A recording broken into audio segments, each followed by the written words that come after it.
Super! Eh bien, bienvenue à toutes et tous pour ce Café Psyo numéro 7 déjà. 7 mois qu'on a commencé cette aventure et qui ne cesse de grossir, de grandir, de prendre de l'ampleur. Les retours sont super précieux et inspirants. Donc, voilà, je suis un peu essoufflée, pardon. Je vais reprendre mon souffle.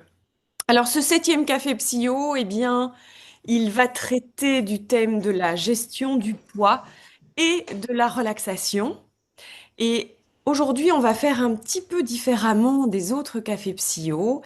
On va commencer par quelques questions que je vous invite à, à intégrer, à laisser infuser et à laisser émerger une réponse, peut-être à partir d'un espace autre que celui du mental.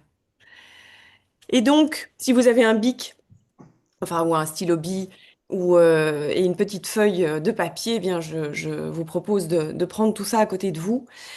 Et, et la première question serait, est-ce que il vous est déjà arrivé d'ingérer de la nourriture sans avoir faim, simplement parce que vous vous sentiez stressé ou fatigué?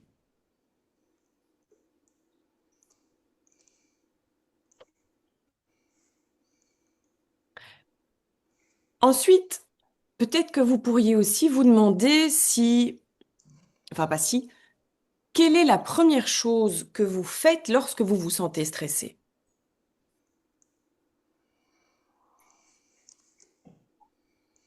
Oui, oui, oui, dans les commentaires.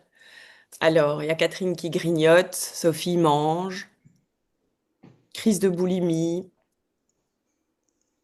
Ok. Marion, elle respire. Montserrat va vers le sucré, je mange, je grignote. Ça va à peu près toujours dans le même sens. Merci.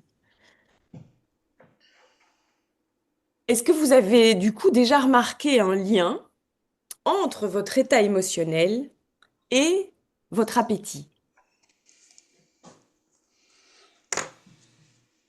Chantal qui nous met même une petite explication, hein, boulimie, énergie, qui donne de l'énergie immédiatement, dose d'insuline.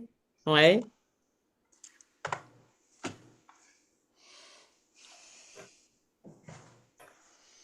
ok. Merci Jean-Pierre. Bien. Alors, je vous propose maintenant, je regarde si Jackie est arrivée. Voilà, Jackie que je fais passer au statut panéliste. Eh bien, maintenant, je vais proposer qu'on puisse écouter les témoignages des personnes qui ont eu envie ou qui ont accepté de témoigner par rapport à leur expérience dans la gestion du poids. Et bonsoir Jackie, merci d'être là. Et je propose de commencer par le témoignage de Yasmine, qui est un témoignage que je vais vous partager via mon ordinateur. Et nous allons écouter le le premier témoignage. Vous voyez mon écran? Stéphane, tu vois mon écran? Non. Tu vois pas mon écran? Maintenant, je vois Yasmine et toi. Ah oui, oui, c'est ça. Ok, parfait, parfait. Bonjour Yasmine. Est-ce que vous entendez bien? Stéphane, tu entends? J'entends très bien. Par contre, Ok. l'image de Yasmine est figée. Oui, c'est normal, j'ai mis pause, mais c'était juste pour D'accord. vérifier. Ok, merci. Bonjour Valériane. Alors, je suis ravie de participer à ton petit témoignage concernant l'utilisation du psycho dans le cadre de la gestion du poids, Oui. parce que tu m'as partagé des choses que je trouve super inspirantes, et donc je me suis dit que ce serait intéressant et probablement inspirant pour d'autres utilisateurs psycho. Et donc, Qu'est-ce que tu aurais envie de nous partager concernant justement cette thématique de la gestion du poids et ton expérience? Oui, eh bien, surveiller mon poids, j'ai un petit peu comme toutes les femmes, évidemment, je me trouve toujours trop forte. Et j'avais déjà fait un régime, j'avais beaucoup perdu, mais je commençais à reprendre. Donc, ça devenait compliqué. Le refaire, ça donnait pas grand-chose. Et puis, j'ai connu Psyo au cours de ma cure et ça s'est assez bien passé. Donc, quand j'ai acquéri ce concept, je me suis lancée dans cette perte de poids. J'avais décidé de perdre entre 3 et 4 kilos. Donc, j'ai fait le programme Changer d'esprit et de silhouette pendant un mois. Je faisais ça avant le repas du soir. Et je me suis aperçue dès la deuxième séance, j'arrivais pas à manger comme d'habitude. J'étais bloquée, je me resservais pas. Au moment des fêtes, moi qui suis très gourmande, surtout en chocolat, je me suis étonnée de ne pas reprendre une deuxième part de gâteau. Je ne me suis pas jetée sur les petites choses apéritives. Ah oui. J'étais quand même assez étonnée. Donc, j'ai fait ça pendant un mois. J'ai perdu environ 1,5 kg. Après ça, j'ai changé mon système. Donc, j'ai intercalé. J'ai fait une journée changer d'esprit et de silhouette. Le lendemain, je faisais gastro-relaxation. Je reprenais changer d'esprit et de silhouette. Et après, 4e jour, relaxation du côlon. Et j'ai continué ça pendant à nouveau un mois. Au bout de ces 2 mois-là, j'avais perdu 3,5 kg. Et je me maintiens toujours. Je le fais de temps en temps quand je sens que j'ai des petites envies de manger entre les repas ou de piquer à nouveau dans les chocolats, etc. Quand je me rends compte que mon assiette est un petit peu plus remplie, je me dis, là, c'est le temps de reprendre changement d'esprit et de silhouette. Je refais ça 2 jours, 3 jours et c'est reparti. C'est reparti. Oui. C'est comme s'il y avait un ancrage qui était fait. Exactement. Tu relances la petite étincelle. Oui. Et où j'étais quand même assez surprise, c'était que j'avais pas envie, même si c'était devant moi, j'avais pas envie d'y toucher. Alors qu'avant, j'aurais servi plutôt 2 ou 3 parts, quoi. Ah, mais c'est intéressant ce que tu dis parce que est-ce que ça voudrait dire que du coup, tu pouvais t'observer? Oui. Et qu'il y avait une forme de distanciation émotionnelle? Absolument, c'est ça. Ah oui. C'est ça. Il y a quelque chose qui retient et qui nous dit, de toute façon, t'en as pas envie, t'en as pas besoin. C'est ça. Et on ne le fait pas, on ne prend pas, on ne se resserre pas, on ne le mange pas. Excellent. Ah oui. Ce qui est excellent, je trouve, c'est que en fait, donc évidemment, on a un protocole qu'on propose pour la gestion du poids, où Oui. on peut, dans les 5 programmes de gestion du poids, on peut en fait alterner. Oui. Et toi, j'entends que en fait, tu es même encore allé chercher 2 autres programmes qui est gastro-relaxation et Voilà. relaxation du côlon. Oui. Et que ça, tu les as implémentés. Je les ai implantés, oui, parce que, en fait, les problèmes de digestion, ça agit sur le poids. Donc, j'ai utilisé ce système. Et puis, comme j'ai quand même un intestin capricieux, ça l'a obligé à travailler sans prendre de médicaments.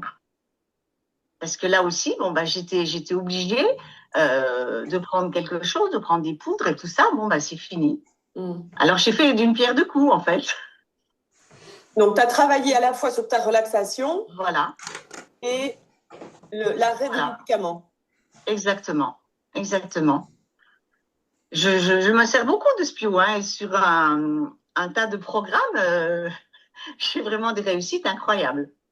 Oui, alors ça fera l'objet d'autres témoignages parce que je suis ébahie de tout ce que tu m'as raconté dans l'utilisation du Spio que tu fais et je pense que c'est vraiment inspirant.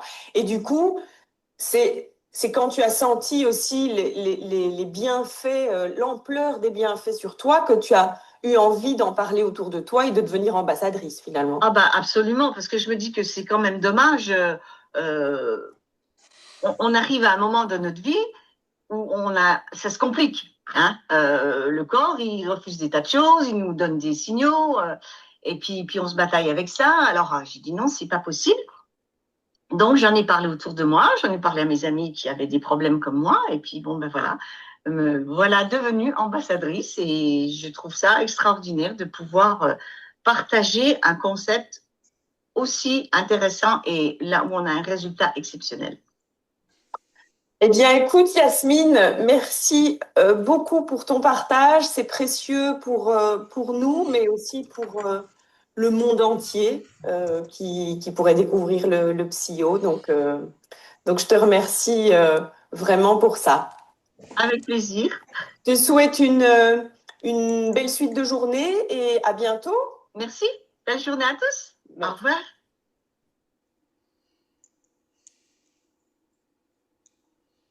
Merci Yasmine encore. Voilà le premier témoignage. Alors, je ne sais pas, Stéphane, est-ce que tu veux déjà rebondir sur le témoignage, sur ce que Yasmine a partagé, ou tu préfères que je Oui, propose? je peux faire un petit commentaire. Bonjour à tous.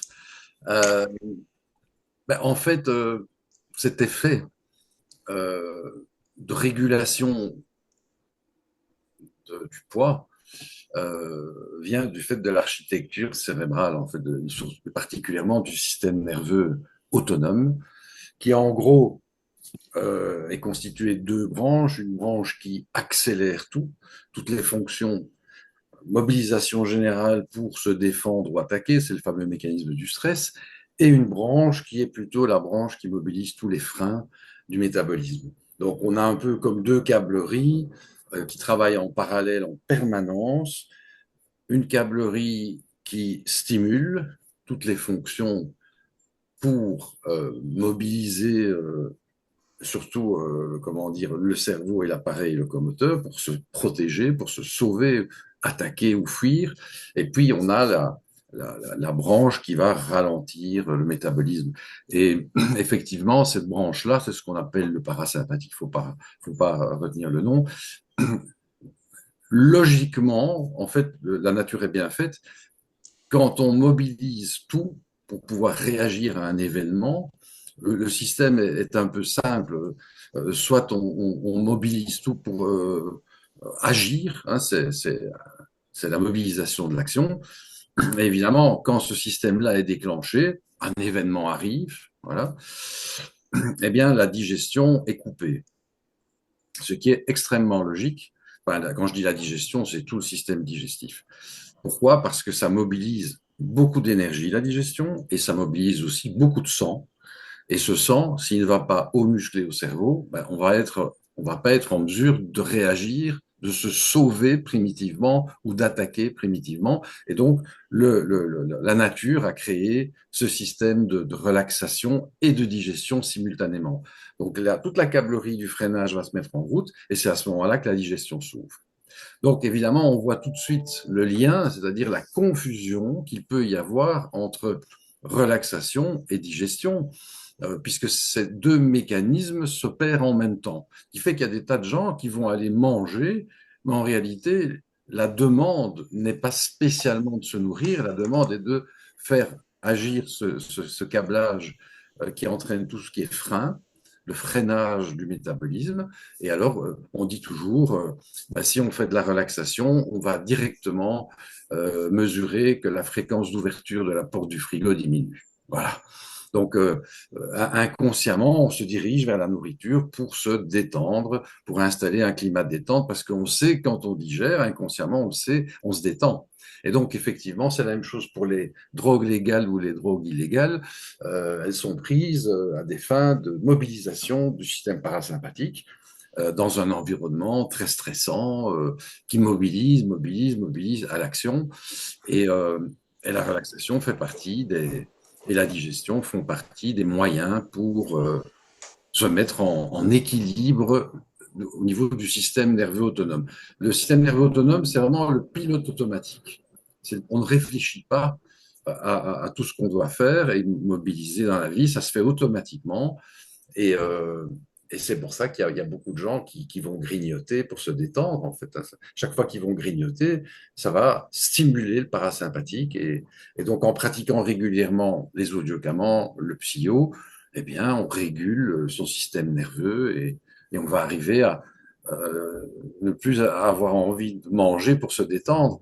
Alors, il y a aussi autre chose, c'est qu'il y a le mécanisme de la relaxation procuré par les stimulations lumineuses et les voix guides. Et puis, il y a les suggestions. C'est pour ça qu'il y a différentes thématiques dans les audiogamants, parce qu'on va arriver quand la personne est dans un état de non-écoute, mais où elle entend tout, les suggestions passent au niveau subconscient et on va pouvoir même agir plus subtilement sur certains sujets qui ont trait à la gestion du poids, comme par exemple se libérer du sucre, hein, où c'est principalement la notion de sucre, de la notion sucrée où on va avoir des suggestions apaisantes. Et il y a 4-5 titres qui traitent différemment ce problème. Et alors au niveau suggestion, on va se rendre compte que au lieu de prendre 2 fois ou 3 fois, on va se servir qu'une seule fois. Ou alors, comme disait Yasmine, on n'a pas envie, on n'a pas vraiment envie de se nourrir en réalité. La simple relaxation a suffi pour calmer cet appel au parasympathique. Oui, parce que c'est pas de la faim, en fait, ou c'est une faim émotionnelle, mais Ah oui, oui, c'est c'est pas une du tout de la manière, faim. c'est un moyen de stimuler le parasympathique et détourner. Et en fait, ce n'est pas le corps qui demande de la nourriture, quoi. Tout à fait. D'autant plus que le fait de la culture qui nous a appris à manger au moins 3 fois par jour, on sait que c'est purement culturel et que ça n'a rien à voir avec les besoins du corps. C'est ça. Super, merci déjà pour cet éclairage. Alors, est-ce que Jean-Pierre, tu aurais envie de nous partager ton expérience à toi? Ah oui, oui, moi je peux partager mon expérience, mais alors j'ai vraiment l'impression de me retrouver dans Yasmine sur beaucoup de plans. Alors je vais pas faire de la redite, mais bon, sans passer sur le comment je suis arrivé au Psio, où j'étais dans un état émotionnel assez bas, puisque je venais de perdre mes commerces, que j'étais pas bien. Moi j'ai commencé effectivement d'abord par reprendre le dessus sur le plan émotionnel avec le Psio. Puis après, j'ai régulé mon sommeil. Et une fois que ça a été fait, j'ai décidé de perdre du poids. Alors, il faut savoir que dans mes commerces, moi, j'étais dans le bon vivre, hein. J'étais caviste, restaurateur, épicier qualitatif. Et on en avait une épicerie qualitative également. Donc, j'étais assez enrobé. Et j'ai décidé de travailler sur le poids quand j'ai vu les résultats que j'avais obtenus les autres aspects déjà préalablement. Et bah, je me retrouve dans Yasmine parce qu'au bout de la deuxième séance, moi aussi, mais c'est vraiment la deuxième séance de gestion du poids, je me suis retrouvé dans la même situation, c'est-à-dire de ne plus avoir besoin de reprendre. Moi, j'avais un besoin de satiété, j'avais besoin d'être rempli pour être bien quand je prenais mon repas. Et donc, je reprenais une deuxième assiette, je prenais l'apéritif ou pas l'apéritif, mais il y avait aussi des grignotages, il y avait des grignotages préalables, il y avait, voilà. Donc tout ça, c'était avant. Et puis, une fois que j'ai fait ces deux premières séances, je me suis retrouvé dans la même situation qu'Yasmine. Plus reprendre, Ah plus de oui. besoin de grignotage, plus besoin d'avoir une deuxième assiette au moment du repas. Bah, si les entrées sont plus faibles, il y a automatiquement une perte de poids. Moi, je suis assez cartésien et en 8 mois, j'ai perdu 18 kilos. Ah Sans ouais. faire, sans faire de régime, sans frustration aucune, juste finalement en corrigeant au niveau émotionnel mon rapport à la table, tout simplement. Ça, c'est, je dirais, la première partie de la réaction. Alors, ça, c'était il y a 3 ans et demi, 4 ans pratiquement. Alors, bon, avec le temps, on utilise un peu moins le Psio, on utilise moins les programmes spécifiques. Alors, on reprend un petit peu. Et là, j'ai décidé, il y a maintenant peu de temps, hein, il y a 2 mois, j'ai décidé de refaire comment dire, de réorganiser un peu mon alimentation, de me réguler l'alimentation. Et donc, j'ai commencé ce programme qui n'est pas avec le Psio, hein, d'ailleurs. En tout cas, pas de prime abord avec le Psio. Et je le fais avec ma compagne, qui elle aussi a quelques kilos à perdre pour les mêmes raisons que ce que disait Yasmine tout à l'heure, le corps qui change et les besoins féminins qui sont un petit peu différents. Et eh bien, c'est là où je retrouve ce que tu disais pendant l'interview de Yasmine, l'ancrage. Puisqu'en fait, et là je peux le comparer parce que Véronique, ma compagne, n'a pas fait le psio pour la perte de poids. Et moi, je l'ai faite. Il y a 3 ans, mais je l'ai faite. eh bien, il s'avère que face aux pulsions, aux besoins de grignotage qu'il peut y avoir, ou justement la question, ce que disait Stéphane par rapport à l'aspect social des 3 voire 4 repas journaliers, les 3 repas importants et éventuellement les collations. Hmm. D'un côté, bah, j'ai ma femme qui a des envies et qui a du mal à résister à ces petits moments de pulsion alimentaire, alors que moi, je n'ai alors qu'avant, j'aurais plongé comme elle, là, pas du tout. Pas du tout, du tout, du tout. Et donc là, bah, je refais ma réorganisation alimentaire et ça va très bien et pareil, sans souci. Il n'y a Et pas de frustration, en fait, c'est ça que tu disais. aucune, Il n'y a il n'y a pas pas de, de il il y y a a pas pas de frustration. Et ce que tu disais est vrai. Le recul par rapport à la situation. Ce que tu dis, ce Ah que oui, tu la as dit. distanciation, ouais, La distanciation, alors c'est exactement, là je me retrouve exactement dans ce cadre-là. c'est ça. C'est-à-dire une facilité finalement à aborder ce processus. Et ça, je pense sérieusement que c'est grâce au Pio, ouais. Tout à fait. Voilà, Merci, Jean-Pierre. avec grand plaisir. Ça me... Alors moi, les programmes Oui, que j'ai utilisés, c'est oui, Esprit et Silhouette ouais. et Yoga de la table. Voilà. Le sucre, non, parce que le sucre pour moi, ça, il y a très très longtemps que ça fait plus partie de ma vie. Donc ça a été les 2 programmes que j'ai utilisés principalement. Donc esprit et silhouette et yoga de la table. En alternant, voilà, pour pas s'ennuyer. Voilà. Si tu veux des renseignements complémentaires ou si tu as des questions complémentaires, n'hésite pas, j'y répondrai. Et, moi, je trouve ça assez complet. Donc, c'est vrai que j'allais te poser D'accord. les questions des titres parce il y a plusieurs personnes qui posaient la question. Mais ouais, non, je trouve ça hyper enthousiasmant. Donc, merci, Jean-Pierre. Je t'en prie.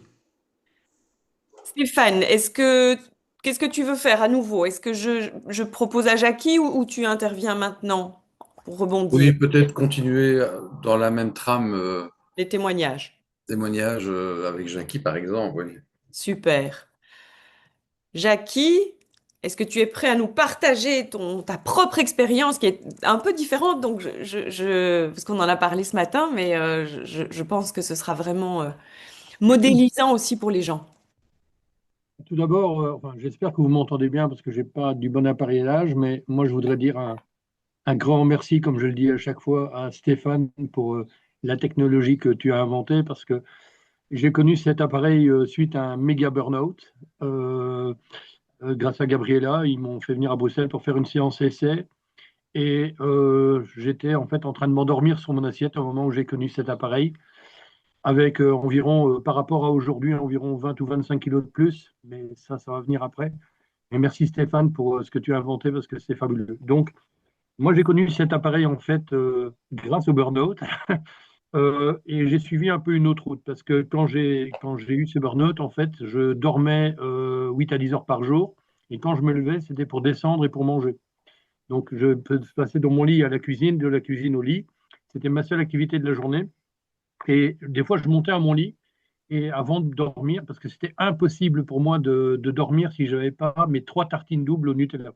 Je m'étais mis une addiction au chocolat, au Nutella, au gaufre au chocolat. Donc, j'étais vraiment parti dans cette routine. Et mon sponsor de l'époque avait fait un kiosque du côté du Brabant Wallon. Et j'étais allé le visiter parce que, bah, comme j'avais rien à faire de mes journées, moi, je m'étais mis à fond, à fond, à fond sur les programmes. Alors, j'ai repris mon magazine parce que je ne connais pas toujours les titres. En fait, comme je te disais ce matin, c'est que moi j'avais l'impression que quand on veut planter des roses dans un jardin où il y a plein de mauvaises herbes, ça sert absolument à rien. Et donc moi en intensif, pendant 3 semaines exactement, j'ai fait lâcher prise, j'ai retrouvé les titres, lâcher prise et joie de vivre. Pourquoi? Parce que bah, j'étais mal, mal, mal, et puis je vais dire que j'ai d'abord voulu un petit peu nettoyer ce qui se passait dans la tête et dans le cerveau, parce que maintenant, des années après, parce que je te parle de ça il y a 7-8 ans, je crois que c'était simplement, je comblais du vide. Alors c'est marrant parce que je grossissais, je prenais du poids à force de combler du vide, mais voilà, je devais redescendre en bas si j'avais pas ces tartines au chocolat. Et notamment quand je faisais de la route, parce que j'étais commercial, il fallait que je m'arrête dans toutes les stations essence de Belgique pour trouver ou des bâtons de chocolat ou des gaufres au chocolat. Et Mm. j'avais vraiment, c'était une drogue. Je pense qu'on peut parler de drogue. Il y en a qui fument, il y en a qui boivent de l'alcool. Moi, je bois pas, mais j'étais dans le chocolat, dans la gaufre, dans tout ce que je pouvais trouver. Les Ouais. panos, les croissants, les pains au chocolat, enfin tout. Et donc, j'étais à fond sur séance de lâcher prise et de joie de vivre. Et il faut dire qu'en 3 semaines, j'avais un résultat qui était vraiment pas mal. Et je te dis, Stéphane, c'est un grand merci à toi parce que il y a un moment, j'allais tellement bien que ça paraissait suspect au niveau des gens. J'étais trop bien. J'étais rentré dans un groupe de parole où on m'a exclu parce que j'allais trop bien, je contaminais les autres. Oui, au CHR ici à Moucron, en fait, il y avait un groupe de parole et on m'a vraiment demandé de plus y participer parce que je contaminais les autres par rapport à mon bien-être. Et eux, ils étaient payés au SMIC, donc ça ne les intéressait pas. Mais par rapport à mon poids, parce qu'évidemment, pendant quelques semaines, quand tu descends pour manger des tartines au chocolat, je mangeais, ma maman me ramenait 1 à 2 pains par jour, et les 2 pains partaient complètement avec le Nutella. Et donc, j'avais gonflé, je ne sais pas si vous allez voir, mais j'ai retrouvé la photo de l'époque, on dirait un écureuil, voilà. Euh, oui, mais vraiment, je mangeais parce que c'était impossible pour moi de dormir si je n'avais pas cette dose. Maintenant, je peux appeler ça comme dose. Et en allant voir mon sponsor de l'époque, il me dit, donc dans ce kiosque dans le Brabant Wallon, il me dit, tu devrais essayer de se libérer du sucre. Bon, de toute façon, j'étais tellement mal que j'ai dit, on peut essayer, pourquoi pas, les autres programmes ont marché, celui-là devrait aller. Et en fait, on va dire que si c'était un lundi, par exemple, j'ai téléphoné à mon sponsor le jeudi matin, donc 3 jours après, en disant, écoute, là j'ai un problème parce que je ne sais plus quoi déjeuner. Donc au petit déjeuner, en fait, je me suis aperçu un matin que j'étais devant ces pots de choco qui étaient là, mais j'avais plus envie, en fait. Et donc, je ne peux toujours pas vous expliquer, Stéphane, ce qui s'est passé. Je suis incapable de vous dire ce qui a déclenché ça chez moi. Mais la route, en fait, d'avoir nettoyé le terrain avec lâcher prise et joie de vivre, Mm. avait fait son travail par rapport au burn-out. Et ça m'a libéré du sucre. Et donc, le poids a diminué par défaut parce qu'on arrête de bouffer du sucre qui vient allez, salir votre cerveau. Eh bien, le poids a diminué tout seul avec le fil des mois, le fil des années. Mais je voudrais rajouter quelque chose, c'est qu'il y en a qui vont peut-être dire, oui, mais alors c'est vraiment très dommage.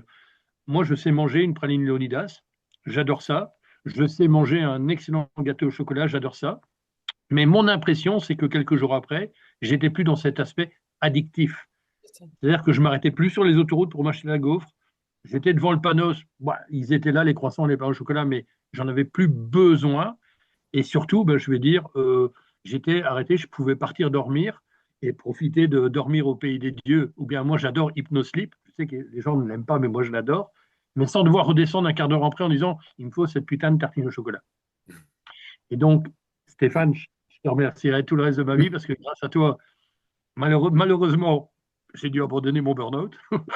Et grâce à toi, ben, je vais dire, j'ai plus cette addiction au sucre, ce qui fait enchaîner, bien sûr, que le sucre, je pense, est présent dans énormément de repas, mais du coup, j'en ai plus besoin, en fait. Et merci beaucoup à toi, Stéphane. Avec plaisir, Jackie. Merci, Jackie, pour ton témoignage. C'est aussi hyper complet. Et du coup, moi, j'ai envie de faire un mini témoignage pour rebondir sur ce que Jackie disait. C'est que depuis quelques mois, bah, pour ceux qui sont un petit peu plus proches de l'entreprise, bah, vous savez qu'il y a eu pas mal de changements, de restructurations. Et donc, il y a énormément de travail. Et comme je suis une addicte du travail, je fais beaucoup d'heures de travail dans ma journée. Et depuis quelques mois, le soir, j'ai développé aussi ça. Je vais dans l'armoire à crasse et je m'empiffre de chocolat, alors qu'à la base, je suis pas du tout sucrée et enfin de chocolat ou de trucs sucrés quoi. Et en fait, comme je suis assez curieuse et que j'utilise le psyo tous les jours, ben en fait moi je fais des expériences et donc j'ai essayé tous les programmes. Alors moi j'ai l'avantage que je suis très très réceptive et quel que soit la thématique du programme en fait ça fait le job et donc je ne l'entends que très rarement jusqu'au bout quel que soit le programme. Et là, j'ai fait 2 jours de se libérer du sucre, parce que je me suis dit, bon, ben voilà, je vais faire l'expérience. Et alors, je n'avais pas conscience de ça le troisième soir et je m'observe et je me dis, tiens, en fait, j'ai pas envie d'aller chercher dans l'armoire. Et puis, tout de suite après, je fais le lien et je me dis, mais oh, je l'ai utilisé 2 soirs. Et en fait, et c'est ça que vous vous expliquez tous les trois, je, j'ai pas d'élan, en fait. J'ai plus l'élan. Voilà. Donc, il n'y a pas de frustration parce que ça aussi, c'est ce qui rend les choses un peu plus dures souvent. Et donc voilà, j'avais envie de rajouter ça. Stéphane, tu vas nous Oui, expliquer un petit peu comment ça se passe? donc en fait, ici, on a évoqué deux mécanismes, si je puis m'exprimer ainsi. Le premier, c'est l'activation du parasympathique et donc la diminution de l'activer via la digestion, l'ingestion d'aliments ou de produits qui relaxent. Et le deuxième, c'est le phénomène de la suggestion, bien connu chez les hypnothérapeutes, ericksoniens ou autres. Donc là, je dirais que la science a validé déjà ces deux éléments de compréhension, ce qui n'était pas le cas il y a 30 ans. Maintenant, je vais m'excuser, comme dit notre ami Marc Leux dans ses conférences, mais je vais vous choquer. Je vais vous choquer.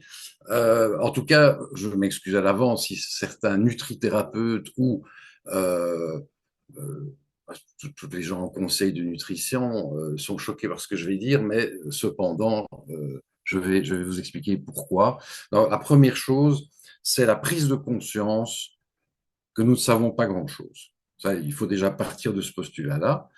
Nous sommes formatés depuis l'enfance à des mécanismes de suggestion qui sont hyper puissants, puisque c'est la culture, la société, l'industrie agroalimentaire, mais aussi au fait que nous percevons la vie comme une malédiction ou comme une bénédiction, mais que nous ne sommes pas à la manœuvre. Or, c'est ici que je vais entrer dans la deuxième phase de ce café psycho qui me semble essentiel, c'est la puissance de l'esprit. Alors, première indication, parce qu'il n'y a pas un sujet qui est plus polémique que l'alimentation sur Terre, dans l'humanité. Il y a pas 1000, 10 000, il y a probablement des centaines de milliers d'avis différents, justifiés par des études d'ailleurs, hein, qui proposent tel ou tel régime. Il n'y a pas un consensus planétaire, international, sur la façon de se nourrir intelligemment. Alors, il y a des tas de trucs qui sont vrais, bien sûr. On a mis en évidence l'index glycémique, même les calories, c'est un peu dépassé, mais bon, on en tient quand même encore compte. Euh, la qualité de l'alimentation. En principe, comment fonctionne l'alimentation? Ben, en principe, on se nourrit, on prend des aliments, ils sont digérés et ils sont assimilés et par l'intestin, l'intestin grêle et le gros intestin, et ils rentrent dans la circulation, ils vont nourrir toutes les cellules. Ça, c'est le concept de base. Mais en fait, il faut savoir que c'est beaucoup plus compliqué que ça. Alors, c'est pas pour ça que les nutrithérapeutes n'ont pas raison. Ils ont raison. Et vous vous rendez bien compte qu'ils ne peuvent pas tous avoir raison. Or, ils ont tous des arguments solides. Alors, je vais vous partager ce que j'ai appris, parce qu'évidemment, ma quête pendant 35 ans, ça a été de comprendre l'esprit, d'essayer d'approcher une certaine compréhension de l'esprit. Et on s'est bien rendu compte que l'alimentation, c'était super important. Il y a des éléments, par exemple, les camps de concentration. Ben, on a bien vu que quand vous avez vu les photos des gens à la fin de la guerre qui étaient encore vivants, qui étaient dans un état d'amaigrissement effrayant, mais il y a quand même eu des solides points d'interrogation. Pourquoi? Ben, parce qu'il y en a certains qui avaient été soumis à la même chose, mais qui n'étaient pas maigres. Bon, ils n'étaient pas gros non plus, hein, mais ils n'étaient pas dans un état de cadavre ambulant, quoi, hein. Ils étaient pas mal, ils ont réussi à passer à travers. Or, ils ont eu le même régime alimentaire. Alors, il y a d'autres exemples. Par exemple, il y a des zones de malnutrition qui sont bien connues. Vous avez tous vu les photos au Bangladesh des enfants, on dirait un squelette, il n'y a plus rien, il n'y a plus de muscles, il n'y a plus rien. Et ça a arrangé évidemment l'industrie agroalimentaire. Il a dit, il faut manger, les gars. Il faut manger, et si possible, 3 fois par jour. Alors, il y a des recettes vraiment ridicules qu'on nous a imposées depuis l'enfance. Et en fait, moi, j'étais quand même de plus en plus perplexe devant ces affaires-là. Et un jour, voilà que j'ai entendu parler qu'il y a des gens qui ne mangeaient plus. Je dis, là, ce sont des menteurs. Ce sont des menteurs. C'est impossible. D'ailleurs, on a ses preuves. Et j'ai entendu parler, j'ai vu un reportage. Bon, j'étais enclin à m'intéresser à ça parce que j'avais découvert le jeûne. Bon. Et donc, mais quand même, le jeûne, ça n'a rien à voir avec ne plus manger, quoi. Faut être sérieux. S'il n'y a plus d'apport alimentaire, ben, on va tous mourir. Oui, tu parles des gens praniques, en fait, qui ne Ouais, mangent alors, plus. il y a différents types. Il y a ceux qui Et respirent, il y a ceux qui oui. regardent la lumière, il y a différents types. Moi, clairement, je n'y ai pas cru. Par contre, j'ai entendu parler d'un monsieur qui avait attiré l'attention de médecins en Inde et qui avait donné son corps à la science et qui avait accepté de se laisser enfermer dans un hôpital pendant plus ou moins un an. Et là, de subir des examens. Donc, première expérience, un an, dans un hôpital à Islamabad. Deuxième expérience, de nouveau, plus un an et demi dans un autre hôpital. Franchement, merci à ce monsieur d'avoir accepté de donner plusieurs années de sa vie pour qu'on l'observe, qu'on le mette en observation. Alors, qu'est-ce qu'on fait? On fait des prises de sang, on fait des échographies de son intestin, de son foie. On essaye de comprendre. Les médecins ne comprennent rien. Et cette personne boit uniquement de l'eau, rien d'autre. Or, un jeûne, même le pire des jeûnes connus, c'est 30, 40, c'est 42 jours, je crois, ou 45 jours. Donc là, on a dépassé 365 jours. Et parfois, c'est 450. La deuxième fois, c'était 400, je crois, ou 450. Et alors, la NASA, ben, évidemment, s'intéresse au cas. Elle entend parler du gars qui commence à être très connu dans certains médias indiens. Et elle fait venir, il accepte de venir aux États-Unis. Et là, il donne la recherche à un hôpital américain. Et il reste un an aidé en observation. Évidemment, la NASA est très intéressée parce qu'ils se disent dans l'espace, si on peut ne pas manger, ben ça change tout. Ça simplifie tous les protocoles. On voudrait comprendre comment ça marche. Et donc, cette personne passe 3 fois un an, on va dire en général, en moyenne, dans 3 hôpitaux différents, et on constate qu'il continue à vivre en ayant un poids qui n'est pas un poids squelettique, il a un poids moyen. Il perd des kilos au début, pendant les 15, 20, 30 premiers jours, et après, son poids se stabilise. Mais qu'est-ce que c'est que cette histoire? Alors en fait, ben, j'ai voulu en savoir plus et je me suis dit, bon, moi je ne crois à rien, donc je vais aller sur place, je vais aller l'interviewer, je veux moi-même, même si on m'a raconté qu'il y avait eu 3 ans dans des hôpitaux, ok, c'est quand même un solide élément, je veux quand même aller sur place, je veux le rencontrer. Je veux moi-même l'interviewer, lui poser des questions et fouiller, quoi. Et donc là, j'ai eu une aventure incroyable où j'ai pris rendez-vous avec lui et j'ai été avec un caméraman l'interviewer. Et c'était une aventure vraiment incroyable parce que, bon, d'abord, j'ai pu constater du bon état dans lequel il était. Je savais qu'il ne mentait pas. Et,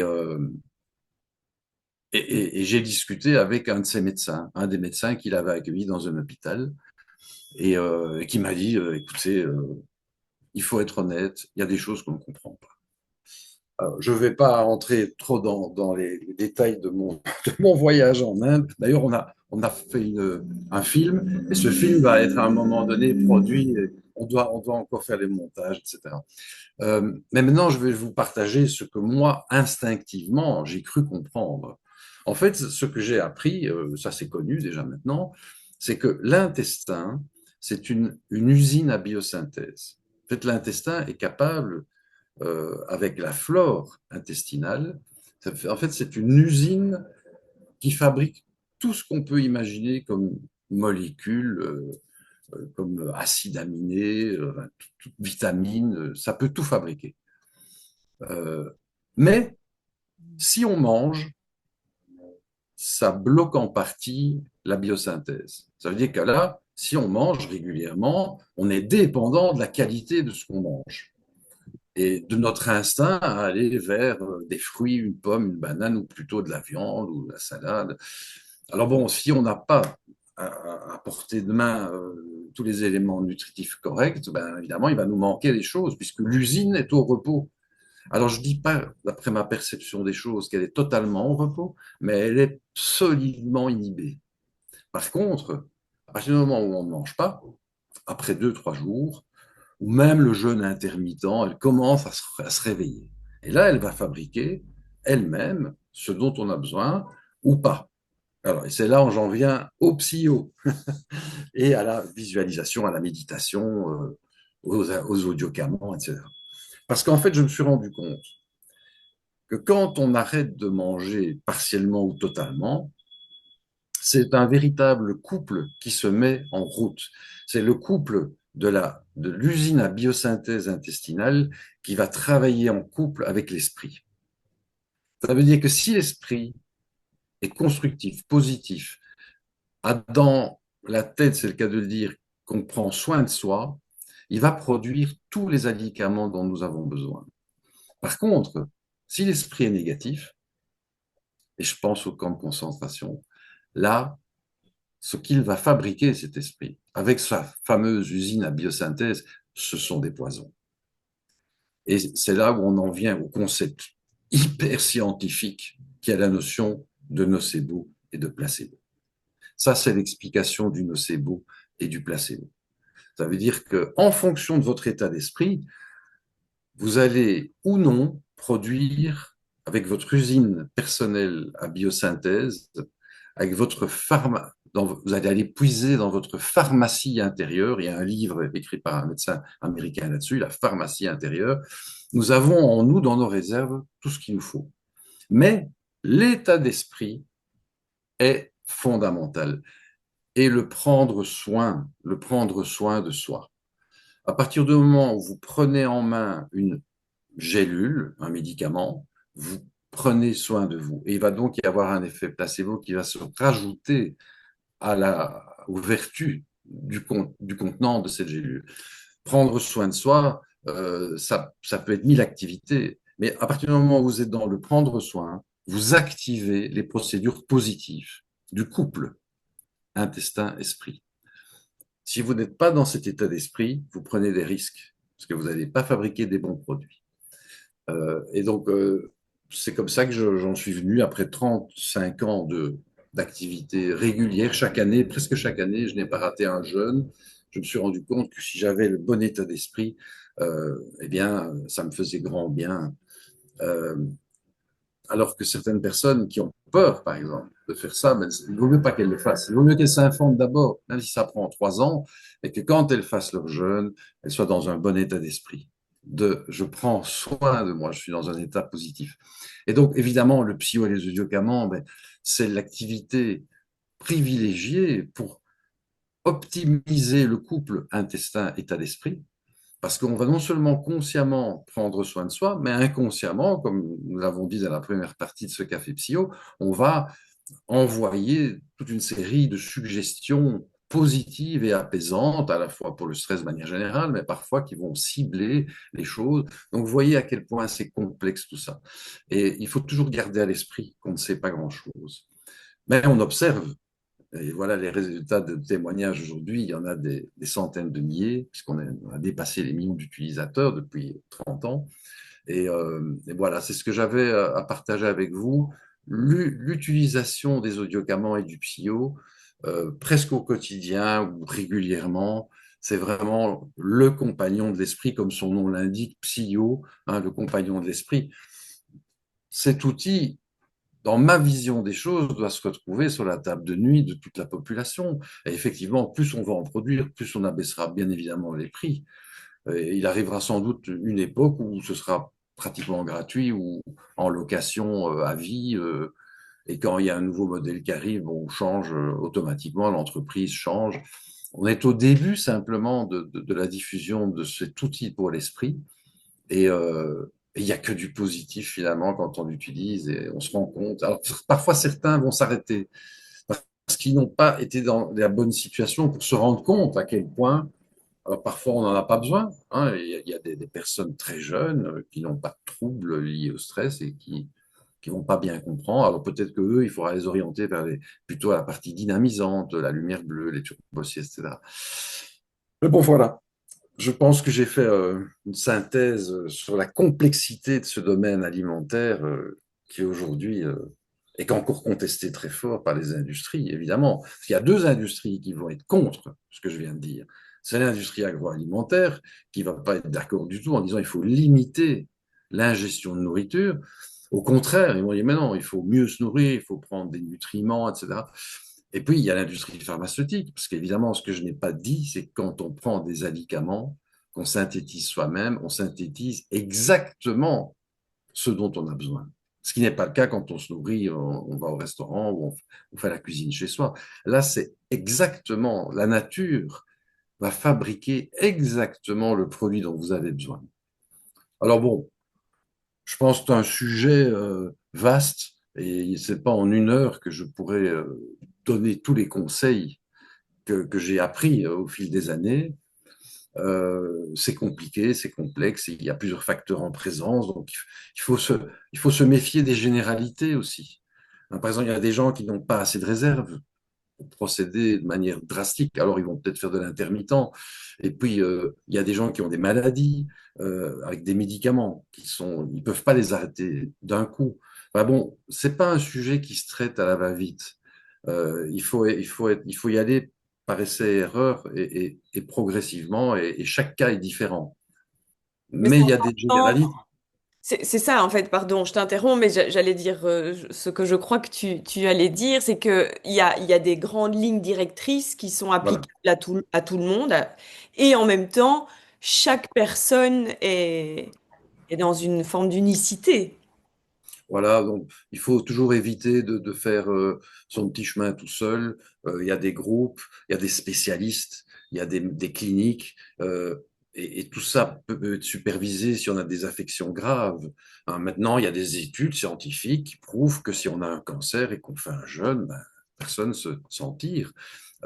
J'ai encore publié avant-hier une histoire sur le PsychoChat, mais il faut toujours rester prudent.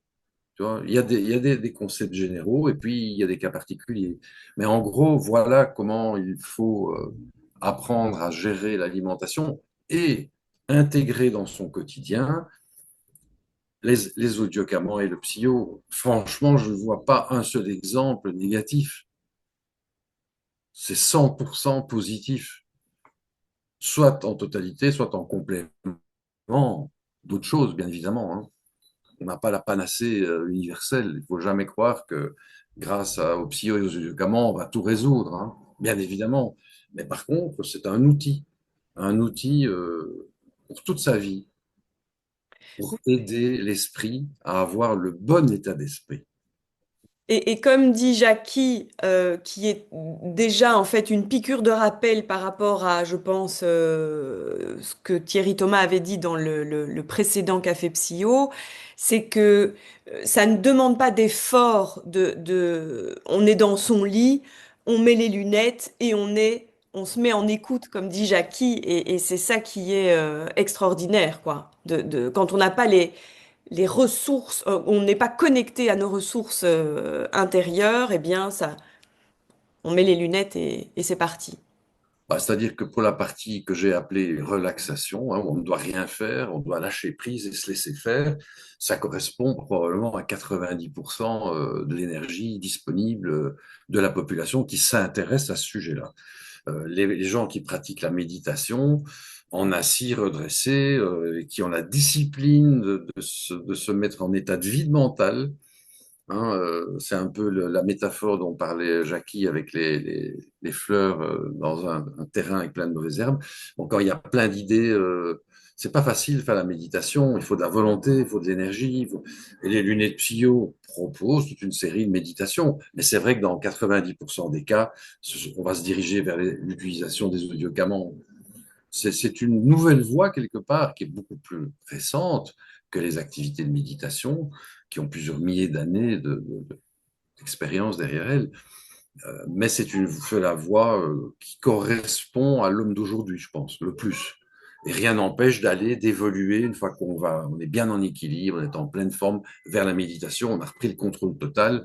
Et là, on va travailler l'esprit par la méditation transcendantale qui est faire le vide avec un exercice respiratoire, des images, etc., qui sont de plus en plus des idées par contre ruminantes qui vont diminuer de plus en plus. Et puis une fois que la place est vide, on peut choisir soit ne rien faire, rester en méditation, soit ajouter une phase méditative où on va travailler certaines visualisations constructives, positives pour son évolution personnelle. Bien, excellent. Donc, en fait, il n'y a pas de questions dans les questions et réponses. Il y a beaucoup de remerciements. Stéphane, si tu ne les vois pas, je te les transférerai après. Euh, alors, puis-je avoir le lien pour acheter des programmes Changer d'esprit? Oui, alors Agnès, tu peux m'envoyer un email à valériane@psyo.com ou te rapprocher de la personne à qui tu as acheté le Psyo. Peut-être que tu n'as pas de Psyo parce que tu veux juste acheter un programme. Voilà, donc tu peux m'envoyer un email. Et, et moi, ce que j'avais envie de vous demander, du coup, c'est combien de temps dans la journée vous accordez-vous réellement pour vous détendre? Alors, si c'est pas dans la journée, même combien de fois par semaine passez-vous à l'action de la non-action, justement, de la détente? Et peut-être voir sur une échelle de 1 à 10, eh bien, à quel niveau de stress êtes-vous? Évaluez-vous? Vous évaluez-vous? Voilà. Et donc, oui. Oui, je voulais répondre à une des questions. Oui. Quelqu'un qui demandait si on s'endort, est-ce que ça marche, ça continue à marcher. Je veux simplement dire que la plupart des gens croient qu'ils dorment quand ils écoutent les audiocamans, ils croient dormir. Pourquoi? Parce que ils ne sont plus en état d'éveil, mais si on les touche, pour venir, par exemple, la séance est terminée, on vient les toucher, ils se rendent compte qu'ils n'étaient pas endormis. Et au moment où on les touche, ils disent, ah, mais en fait, j'étais là. Simplement, ils ne sont plus, l'attention étant totalement en repos, ils sont à fleur du sommeil et ils pensent qu'ils dorment. Donc ça, souvent, dans la plupart des cas, ils ne dorment pas, ils entendent tout, mais ils n'écoutent plus. Et alors, bon, évidemment, si on s'endort, bon, ben là, les messages qui passeront ne seront pas entendus. Dans la plupart des cas, on ne dort pas, on est avant le sommeil. On ne le sait pas. Jackie dit que lui, il connaît toutes les 5 premières minutes des programmes, mais ensuite, il s'endormait, mais le job était fait, quoi. Donc, En ça va. fait, probablement, il ne s'est pas sûr du tout qu'il dormait, il était plutôt en attention, totalement au repos. Et il est en écoute subconsciente, perméable à toutes les suggestions, 5 sur 5. Voilà. En fait, si je peux me permettre, moi, Stéphane, je me mettais tellement allongé dans le divan. Donc, après mes séances, quand j'ai dit de lâcher prise et de joie de vivre, j'ai commencé à se libérer du sucre pendant 3 jours.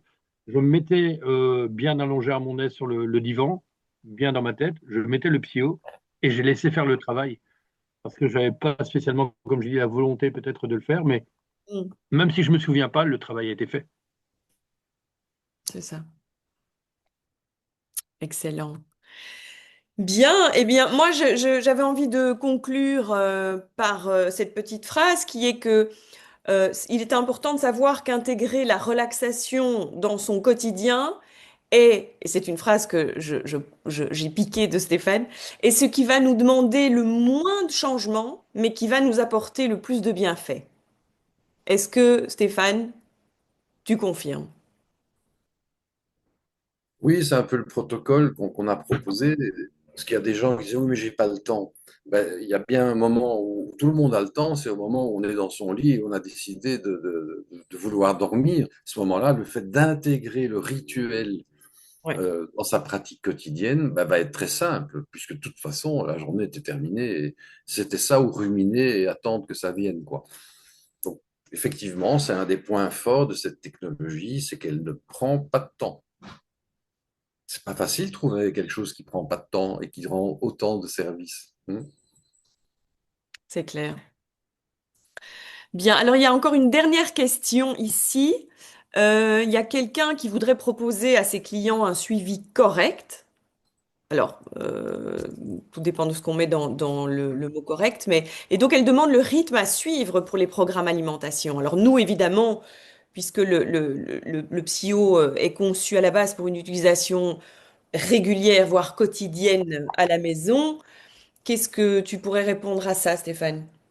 Attends, est-ce que tu peux répéter ce que je suis en train de lire des questions en même temps? Ah, mais voilà, en fait, donc c'est Karine qui dit pour avoir un accompagnement correct de ses clients qui viennent pour la gestion du poids, elle demande le rythme à suivre pour les programmes Ah, alimentation. alors là, ma réponse va être radicale. Le PSIO a été conçu pour être utilisé en complément des soins de la prise en charge émotive en cabinet, en complément, en prolongement émotif à la maison. C'est conçu pour être utilisé tous les jours, surtout en phase critique. Donc, l'idée, c'est de le louer ou de le vendre à ses patients, de manière à ce qu'ils puissent pratiquer quelque chose qui n'a aucun sens en cabinet. En cabinet, c'est magnifier le savoir-faire d'un thérapeute qui va utiliser toute sa science et tout son côté présentiel, tout son côté coaching avec l'histoire personnelle du patient qui vient consulter. Et quel dommage d'utiliser le psycho à ce moment-là, si ce n'est pour l'introduire. Par contre, le recommander en utilisation journalière, c'est ça mon intention, mais elle n'est pas toujours comprise. Mais c'est comme ça qu'à mon avis, il aura le plus d'impact sur la personne. Il faut pilonner pendant au moins 30 jours au départ. Ensuite, une fois on a fait les 30 jours tous les jours, hein, le protocole est indiqué dans le psycho-coaching, ben, on peut espacer progressivement en fonction des résultats qu'on a. Et puis à un moment donné, il arrive qu'on ne doit plus l'utiliser ou épisodiquement le réutiliser. Mais ça, moi, je suis assez frustré de voir qu'il y a beaucoup de thérapeutes qui n'ont pas compris la place du psycho. Elle est à la maison. Elle n'est pas chez le thérapeute, sauf comme introduction. Mhm. Oui. Et là, on rend service à ses patients. Parce que les obliger à revenir pour avoir une petite séance toutes les 15 jours ou toutes les 3 semaines, franchement, c'est pas ça. C'est pas l'objectif. C'est raté un peu quelque part. Ça n'ira jamais très loin. Et peut-être même ça peut créer des déceptions. On dit, tiens, ça marche pas. Faut pas oublier qu'on est face à un formatage massif depuis qu'on est né. Et c'est pas en quelques séances qu'on peut approcher cette glaise, cette argile et à remodeler dans quelque chose de positif. Voilà, il faut utiliser, quoi. Merci à toutes et tous. Vous savez ce qu'il vous reste à faire, hein, pour mettre quelque chose en place déjà cette semaine, déjà ce soir, en fait, pour les personnes qui ont la chance, qui se sont créées la chance d'avoir un psy à la maison. Pour ceux qui n'en ont pas encore, eh bien, je vous propose de retourner vers l'ambassadeur ou la personne qui vous a parlé du café psycho de ce soir. Si vous l'avez vu par hasard, qui n'est pas un hasard, sur la page Psyo officielle, eh bien, vous pouvez revenir vers l'entreprise. Nous vous redirigerons vers un ambassadeur au plus proche de chez vous et vous pouvez envoyer donc un email à valériane, en un mot avec un seul N, arobase psyo.com. Pour tous les replays, parce que je vois qu'il y a plusieurs personnes qui veulent les replays, eh bien, vous pouvez les trouver sur notre chaîne YouTube Psy au Monde. Et puis, sachez que pour les cafés psy suivants, il suffit de vous inscrire. Et en fait, que vous ayez participé ou non à la soirée, eh bien, vous recevrez en primeur le lien du replay. Voilà. Je... Stéphane, tu as envie Oui. de Je mot de voulais la juste remercier les personnes qui sont venues témoigner parce que c'est vraiment chouette d'avoir en direct comme ça un ressenti, un témoignage, un vécu. fin. Merci. Clairement. Il y avait d'autres personnes aussi que je n'ai pas recontactées. Ne m'en veuillez pas. Euh, mais ça ne veut pas dire que votre témoignage ne nous est pas précieux. Et si vous avez envie de témoigner, rappelez-moi et nous ferons un petit enregistrement comme j'ai fait ce matin avec Yasmine. Et comme ça, nous pourrons nous en servir aussi, et vous, en tant qu'ambassadeur, pour diffuser la bonne nouvelle. Voilà. Je vous embrasse toutes et tous et je remercie Stéphane qui est à 9 heures de décalage de Paris, de s'être levé et mis en action pour nous. Et je vous dis donc, j'avais dit quoi tout à l'heure, le 19 juin, le 8e Café Psyo, le thème vous sera partagé, transmis dans les jours qui arrivent. Voilà. Je vous souhaite une belle suite de soirée et à tout bientôt.